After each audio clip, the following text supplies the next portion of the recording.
గత 15 రోజులుగా రాష్ట్ర వ్యాప్తంగా అంగన్వాడీ వర్కర్సు, అంగన్వాడీ హెల్పర్సు చేస్తున్నటువంటి న్యాయమైనటువంటి సమ్మెకు మాదిగ రిజర్వేషన్ పోరాట సమితి మాన్యశ్రీ మందాకృష్ణ మాదిగ గారి తరఫున మేము పూర్తిగా మద్దతిస్తున్నాం.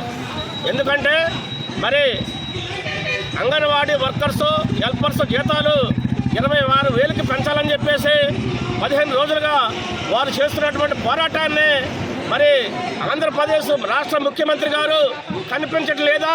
మరి అంగన్వాడీ వర్కర్సు, ఈ అంగన్వాడీ ఉపాధ్యాయులందరికీ మీరు న్యాయం ఎందుకు చేయట్లేదని చెప్పేసి మేము ఎంఆర్పీఎస్ తరఫున సూటిగా ప్రశ్నిస్తూ ఉన్నాం. ఎందుకంటే మరి వాస్తవంగా అంగన్వాడీ వర్కర్సు మరి ఈ సృష్టిలో పుట్టిన ప్రతి వ్యక్తి ముందు 2-3 సంవత్సరాలు వచ్చిన వెంటనే first anganwadi workers, anganwadi teachers దగ్గరే అతను విద్యను అభ్యసిస్తాడని చెప్పేసి ఈ సందర్భంగా తెలియజేస్తూ ఉన్నాం. మరి అంతేకాదు అంగన్వాడీ ఆయాలు కానీ, అంగన్వాడీ టీచర్స్ కానీ ఫస్ట్ ముద్ద వాళ్ళే నోట్లో పెడతారు పిల్లలకే. మరి కాబట్టి ఇది ఆలోచించాలని చెప్పేసి ఈ సందర్భంగా తెలియజేస్తూ ఉన్నాం.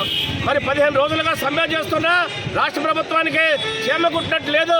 మరి ఈ విషయంలో మేము మరి అంగన్వాడీ వర్కర్స్ కానీ, అంగన్వాడీ హెల్పర్స్ కానీ ఏ నిర్ణయం తీసుకున్నా వాళ్ళకి పూర్తి మద్దతు, పూర్తి సంఘీభావం మేము తెలియజేస్తామని చెప్పేసి, వాళ్ళు తీసుకున్న పోరాటంలో మేము భాగస్వాములు అవుతామని చెప్పేసి ఈ సందర్భంగా తెలియజేస్తున్నాం. ఇట్లాంటి పరిస్థితుల్లో మరి అంగన్వాడీ వర్కర్స్కి న్యాయమైన కోరికలకి మరి ప్రభుత్వం ఎందుకు ముందుకు రావట్లేదు, సమాధానం చెప్పాలని చెప్పేసి మేము ప్రభుత్వం డిమాండ్ చేస్తూ ఉన్నాం.